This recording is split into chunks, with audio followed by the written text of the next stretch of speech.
Hey, everybody, and welcome to our another episode of our Realtor Rapid Fire, our 5 minute interview series where we ask top real estate agents engaging questions so that you can learn from what they're doing. And today we are joined by a very special, very unique uh, uh, partner here today, Jing Peng from EXP Game Changers. Jing, how are you today? I'm good. Hi, Ken. How are you? Thank you for I having me here. My pleasure, my pleasure. So we have some very specific questions for you today, because I feel like you have built a niche in your market, and I want to highlight that in our questions, and hopefully our listeners, people that watch the video, will pull some applicable knowledge from what you've accomplished here. One of the things that you really pride yourself on is you've carved out a niche where you've blended your real estate with your ability to connect Mandarin speaking contractors with English speaking investors and clients. Can you share how you came to notice or recognize that there was this gap in the marketplace? And what kind of an impact has it had on your business? Yeah, sure. So I started as a real estate investor myself. So I was on a hunt of finding reliable contractors. Have been hearing so many like scary stories about how contractors can make or break the business. Sure. So I just happened to accumulate a lot of Chinese contractors because I speak Mandarin and English. And then when I um, talk with my other English speaking investors, and then I realized they all have this pain point, which they can't find good contractors, reliable contractors, or if they're good and they're too pricey. Then I realized that Gotcha. I can become the bridge in between.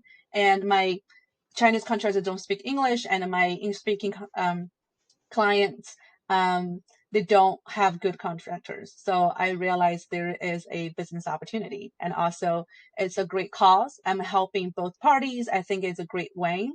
Um, on the one side, the contractors they get filled up for their pipeline for the business, and on the side, the investors they have reliable contractors which don't give them the headache. And that's what we're here to do, right? We're here to find and solve problems, and I think that is absolutely a pain point, like you said. So that's pretty cool. Now, speaking of, how your trust across your cultural, across cultures and your experiences, because I feel like that's an important part of what you do as well, and you've built a business around it. How has your personal journey shaped the way you build trust with your clients and partners? I think staying authentic, being myself. So I like to share my personal stories, my thoughts, my reflection, my day-to-day stories on Instagram. I think that's a very direct way to put myself in front of people's face, right? So I don't filter myself. I can be just like take a video for myself without makeup on, or my kids put a lot of like spaghetti sauce on myself, just trying to be authentic myself. I have so many um, like labels. I'm a mom, I'm a wife, I'm a business owner, right? I'm an investor. So many of me, and that's all a part of me. So I think that's a great way to build trust with people, which is being true about yourself. Even stay vulnerable sometimes. Don't be afraid to share your failures, some lessons you learn along the way. I think that allows you to connect with people and let people trust you more, like show you are human. Like I can be capable, but I'm a human, right? Yeah.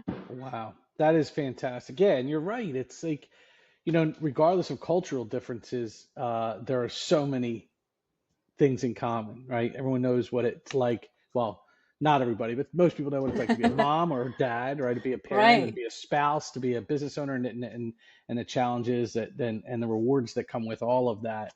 Those cross cultural lines, and I think that's really really cool.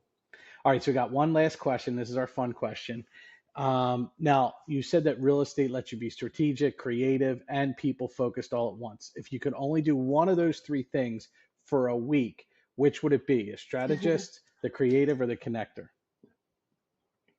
Can be a week. I would choose be a connector. I'm a people person. I'm very extroverted, so I'm fueled by people. Like today, I just came back from a PHA event filled with real estate related people, and I was so glad I was connecting with people. So I can do that every day, and it doesn't consume me at all. And that's Does it also, do you think that that's one of, if you were giving advice to another real estate agent and they were given those three options, would you recommend Connector to them as well? I think so.